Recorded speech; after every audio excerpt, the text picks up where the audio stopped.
ഇതാ അവൻ വാതിൽപ്പടിയിൽ എന്ന ദൈവശുശ്രൂഷയുടെ പുതിയൊരു എപ്പിസോഡിലേക്ക് ഏവർക്കും സ്വാഗതം.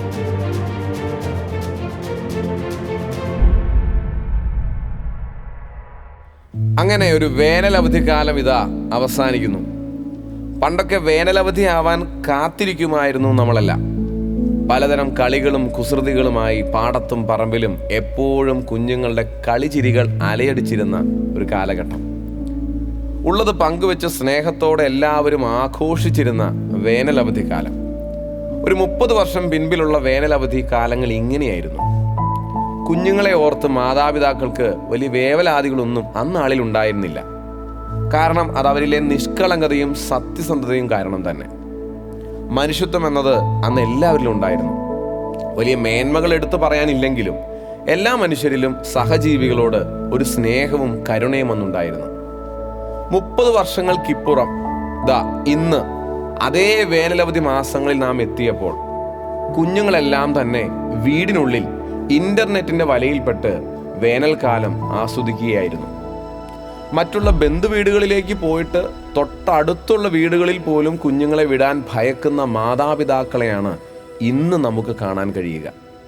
തൻ്റെ കുഞ്ഞുങ്ങളുടെ സുരക്ഷിതത്വം വലിയൊരു ചോദ്യചിഹ്നമായി അവരെ പിന്തുടരുന്നു. ഇതൊരു വശം. ബാലപീഡനങ്ങളും ബലാത്സംഗങ്ങളും തുടർക്കഥയായി വരുമ്പോൾ ഈ ഭയം സ്വാഭാവികം തന്നെ. പറക്കമുറ്റാത്ത പ്രായത്തിൽ കാമഭ്രാന്തന്മാരുടെ കയ്യിൽപ്പെട്ട് പിച്ചി ചീന്തപ്പെടുന്ന എത്രയെത്ര കൊച്ചു ജീവിതങ്ങൾ. വിശ്വസ്തതയും സ്നേഹവും മുഖംമൂടിയായി ധരിച്ച് കുഞ്ഞുങ്ങളെ ലൈംഗികമായി ചൂഷണം ചെയ്യുന്ന എത്രയെത്ര പകൽമാന്യന്മാർ. അതിശയിപ്പിക്കുന്നൊരു യാഥാർത്ഥ്യം, ഇന്ന് പെൺകുഞ്ഞുങ്ങളെക്കാൾ അധികം കൂടുതൽ ലൈംഗിക ചൂഷണത്തിന് ഇരയാകുന്നത് ആൺകുഞ്ഞുങ്ങളാണ് എന്നതാണ്.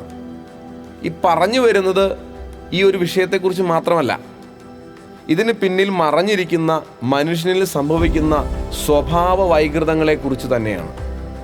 കഴിഞ്ഞ എപ്പിസോഡിൽ നാം കണ്ടത് ദൈവവിചാരം അറ്റുപോയ തലമുറയെക്കുറിച്ചാണല്ലോ. ദൈവത്തിൻ്റെ വചനം ഇപ്രകാരം പറയുന്നു: എന്നാൽ എല്ലാ ദുരിതങ്ങളിലും അത്യാഹിതങ്ങളിലും നിന്ന് നിങ്ങളെ സംരക്ഷിക്കുന്ന ദൈവത്തെ ഇന്ന് നിങ്ങൾ ഉപേക്ഷിച്ചിരിക്കുന്നു. 1 സാമുവേൽ 10:19. ദൈവവിശ്വാസം ഇല്ലാത്തവർ പോലും വേദനകളും രോഗങ്ങളും ദുരിതങ്ങളും വരുമ്പോൾ ദൈവത്തിൽ ആശ്രയിക്കുമായിരുന്നു.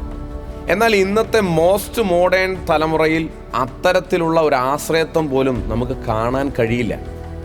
പരിശുദ്ധ ദൈവമാതാവ് ഭക്തിയോടെ വിശ്വാസത്തോടെ അണിയണമെന്ന് നിർദ്ദേശിച്ച ജപമാല പോലും പലരും ഇന്ന് അണിയുന്നത് ട്രെൻഡിൻ്റെ ഭാഗമായിട്ടാണ്.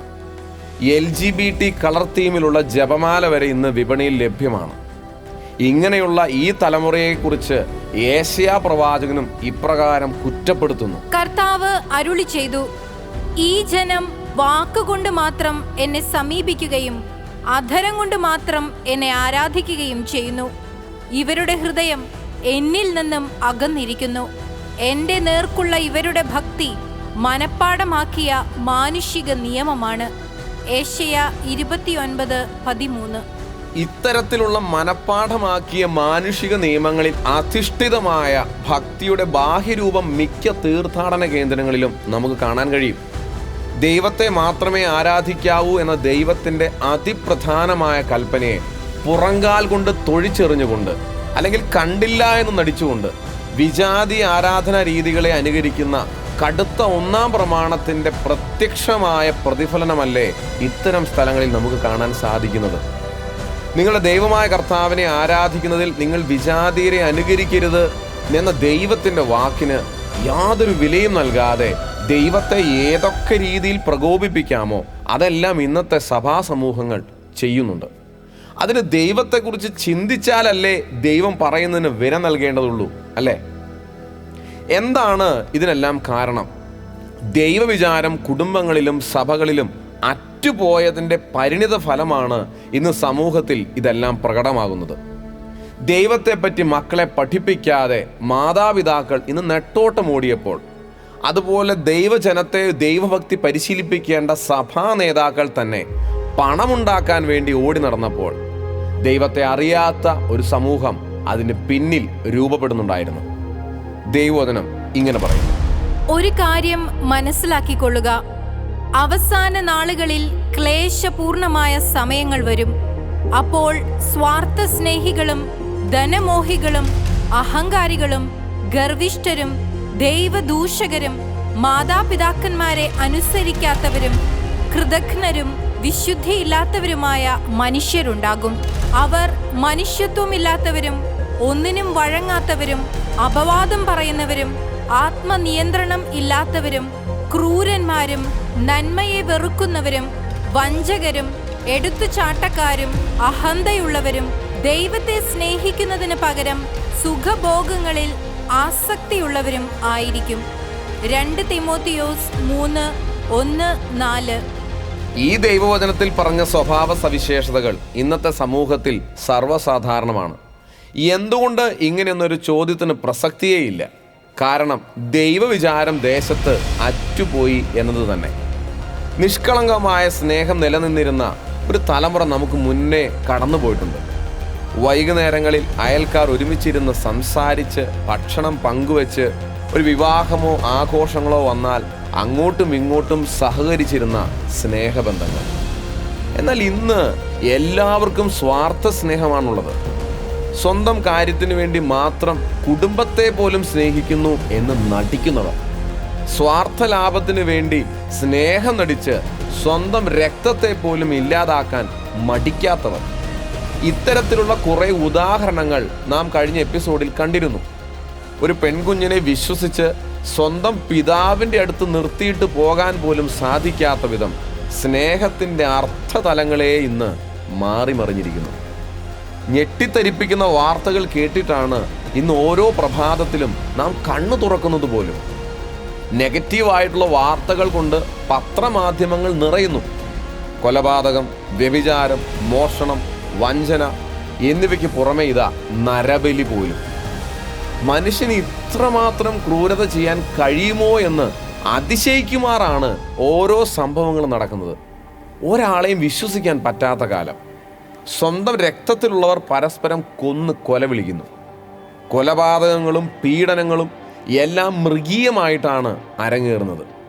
പുതിയ പുതിയ തിന്മകൾ പ്രത്യക്ഷപ്പെടുന്നു. കാണുന്നതും കേൾക്കുന്നതും മ്ലേച്ഛത. എങ്ങും ക്രൂരത മണക്കുന്നു. അധികാരവർഗത്തിലുള്ളവരുടെ ക്രൂര കഥകൾ അനേകം നമ്മൾ കേട്ടിട്ടുണ്ട്. ട്രെൻഡിങ് ആയി വരുന്ന സീരിയൽ കൊലപാതകങ്ങൾ, സൈക്കോ കില്ലേഴ്സ് വിളയാട്ടങ്ങൾ, കൊലപാതകം ചെയ്യാൻ പഠിപ്പിക്കുന്ന ഇൻ്റർനാഷണൽ വെബ്സൈറ്റുകൾ. ഈ ലോകത്തിലേക്ക് ഇറങ്ങി നടന്നാൽ ആത്മാർത്ഥതയോടെ പുഞ്ചിരിക്കുന്ന ഒരു മുഖം പോലും നമുക്ക് കാണാൻ ഇന്ന് കഴിയില്ല. എന്തൊക്കെയോ ആലോചിച്ച് വ്യഗ്രത കൊണ്ട് നടക്കുന്ന കുറേ മനുഷ്യർ. രാപ്പകൽ വ്യത്യാസമില്ലാതെ നഗരവീഥികളിൽ നടമാടുന്ന പേക്കൂത്തുകൾ, ബലാത്സംഗങ്ങൾ, ലൈംഗിക അതിക്രമങ്ങൾ, ആസിഡ് ആക്രമണങ്ങൾ, അങ്ങനെ എന്തെല്ലാം.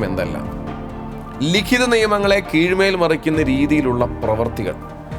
മനുഷ്യൻ എന്തുകൊണ്ട് മൃഗങ്ങളെക്കാൾ ക്രൂരന്മാരായിത്തീരുന്നു? മനുഷ്യത്വം അസ്തമിച്ചു കഴിഞ്ഞോ? പണത്തിനും പെണ്ണിനും വേണ്ടി എന്തും ചെയ്യാൻ മടിക്കാത്ത ഒരു ലോകം, ക്രൂരത നിശ്വസിക്കുന്ന ഒരു ലോകം. എന്തേ മനുഷ്യവർഗം ഇത്രമാത്രം ദുഷിച്ചുപോയി? നീതിബോധമുള്ളവരാണ് നിങ്ങളെങ്കിൽ ഒരിക്കലെങ്കിലും ഈ ക്രൂരതകൾ നിങ്ങളുടെ കൺമുമ്പിൽ കാണുമ്പോൾ ചിന്തിച്ചിട്ടെങ്കിലും ഉണ്ടാവില്ലേ, എന്തുകൊണ്ടാണ് ലോകം ഇത്രമാത്രം ദുഷിച്ചു പോയത്? ഈ ധനമോഹത്തെക്കുറിച്ച് പറയുകയാണെങ്കിൽ അതിനെക്കുറിച്ച് കൂടുതൽ പറയേണ്ട ആവശ്യമില്ല. ഉറങ്ങുന്നതും നിൽക്കുന്നതും കിടക്കുന്നതും നടക്കുന്നതും എല്ലാം ധനസമ്പാദനത്തിന് വേണ്ടി മാത്രം. ഇപ്പോൾ നിങ്ങൾ ചോദിച്ചേക്കാം, പണമില്ലാതെ പിന്നെ എങ്ങനെ ജീവിക്കാനാണെന്ന്. എന്നാൽ ഇന്നത്തെ സമൂഹത്തെ പരിശോധിച്ചാൽ ജീവിക്കാൻ വേണ്ടി ധനം സമ്പാദിക്കുകയല്ല, മറിച്ച് ധനം സമ്പാദിക്കാൻ വേണ്ടി ജീവിക്കുകയാണ് എന്ന് തോന്നിപ്പോകും. അന്ന് വേണ്ടുന്ന ആഹാരത്തിന് വേണ്ടി അധ്വാനിക്കാതെ 10ഉം 15ഉം തലമുറയ്ക്കുള്ളത് ഉണ്ടാക്കിയാലും വീണ്ടും ഓട്ടമാണ്. ഇന്നത്തെ ഒരു മിഡിൽ ക്ലാസ് ഫാമിലിയെ പരിശോധിച്ചാൽ മാതാപിതാക്കൾ രാവും പകലും കഷ്ടപ്പെട്ട് മക്കളെ പഠിപ്പിച്ച് വിദേശത്തയക്കും. പിന്നെ അവിടെ വിവാഹം. ഒരാൾ US-ൽ, മറ്റൊരാൾ UK-യിൽ. കല്യാണത്തിന് 2 ദിവസം മുൻപേ വരും, 2 ദിവസം കഴിഞ്ഞു പോകും. പിന്നെ വീട്ടിലിരിക്കുന്ന മാതാപിതാക്കൾക്ക് സമയം പോകാനായി 1 വർഷം കഴിയുമ്പോൾ ഒരു കൊച്ചിനെയും പാഴ്സൽ കൊടുക്കും. ആ കുഞ്ഞിനു വേണ്ടി സമയം ചിലവാക്കാതെ ഫോണിലെ പപ്പയും മമ്മിയുമായി അവർ മാറുന്നു. എന്നാൽ അധ്വാനിക്കുന്നത് ഈ കുഞ്ഞിനു വേണ്ടിയാണെന്നാണ് പറച്ചിൽ. അത്യാവശ്യം കാശും സമ്പാദിച്ച് തിരികെ വരുന്ന സമയമാകുമ്പോൾ മക്കൾ വിദേശത്തേക്ക് പറന്നിട്ടുണ്ടാവും. ബാക്കി ജീവിതം ഏതെങ്കിലും വൃദ്ധസദനത്തിലൊടുങ്ങും. ഇതല്ലേ യാഥാർത്ഥ്യം? അതുപോലെ അഹങ്കാരത്താൽ നിറഞ്ഞ് ഗർവിഷ്ഠരായ ഒരു സമൂഹമാണ് നമ്മുടെ ചുറ്റും. ഒരു കാര്യവുമില്ലാതെ ദൈവത്തെ ദുഷിച്ചു നടക്കുന്ന കുറേ പേർ. അവരെക്കുറിച്ച് ജോബിലൂടെ ദൈവം ഇങ്ങനെ കുറ്റപ്പെടുത്തുന്നു: നിനക്ക് ദൈവഭയം ഇല്ലാതായിരിക്കുന്നു, ദൈവത്തെക്കുറിച്ചുള്ള ചിന്ത പോലും നിന്റെ മനസ്സിലില്ല. ജോബ് 15:4. കൂടാതെ ആരെയും അനുസരിക്കാത്ത, ആരെയും കൂസാത്ത ഒരു പുതുതലമുറ വളർന്നു വന്നു കഴിഞ്ഞു. അതിനൊരു ഉദാഹരണം പറയാം. കഴിഞ്ഞ തലമുറകൾ എങ്ങനെയാണ് തങ്ങളുടെ അധ്യാപകരെയും മുതിർന്നവരെയും ബഹുമാനിച്ചിരുന്നതെന്ന് നിങ്ങൾക്ക് ഓർത്തെടുക്കാൻ കഴിയില്ലേ? എന്നാൽ ഇന്നത്തെ തലമുറയ്ക്ക് തങ്ങളുടെ ഗുരുഭൂതരോടോ മുതിർന്നവരോടോ യാതൊരു ബഹുമാനവുമില്ല.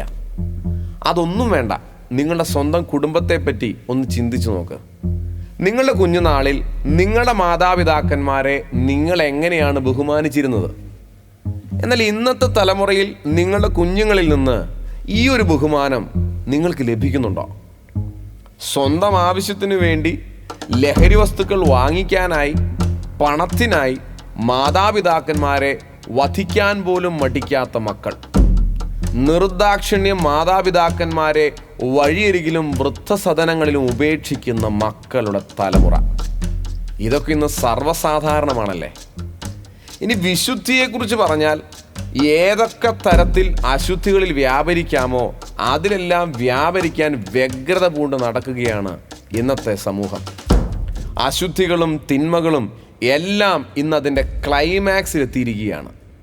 തിന്മകളിൽ നിന്ന്, അശുദ്ധികളിൽ നിന്ന് കുറച്ചെങ്കിലും അകന്നു നിൽക്കുന്നവരെ അവജ്ഞയോടെ വീക്ഷിക്കുന്ന ഒരു സമൂഹമാണ് നമ്മുടെ ചുറ്റും. എങ്ങനെയെങ്കിലും അവരെയും തങ്ങളുടെ തെറ്റുകളിൽ പങ്കുചേർക്കാൻ വ്യഗ്രത കൊള്ളുന്ന ഒരു സമൂഹം. ഇൻ്റർനെറ്റ് ലോകം തുറന്നു വെച്ച ബ്ലൂ ഫിലിം പോലുള്ള അശുദ്ധമായ കാഴ്ചകൾക്കും ഇന്ന് സുലഭമായ മാരക ലഹരി മരുന്നുകൾക്കും അടിമപ്പെട്ടതോടെ വിശുദ്ധി എന്ന ഗുണം ഇല്ലാതായി കഴിഞ്ഞു. ആരോടും യാതൊരു കടപ്പാടും വെച്ച് പുലർത്താതെ, എന്തിന് ഒരു തരി മനുഷ്യത്വം പോലും ഇല്ലാതെയാണ് ഇന്ന് മിക്കവരുമായിരിക്കുന്നത്. എല്ലാവർക്കും സ്വന്തം കാര്യങ്ങൾ മാത്രം, അത്രമാത്രം. തിരക്കിലാണെങ്കിലോ മനുഷ്യൻ്റെ, പ്രത്യേകിച്ച് മലയാളികളുടെ പൊതു സ്വഭാവം ഈ തിരക്കിനിടയിലും ആരും ഉപേക്ഷിച്ചിട്ടില്ല. എന്താണെന്നല്ലേ?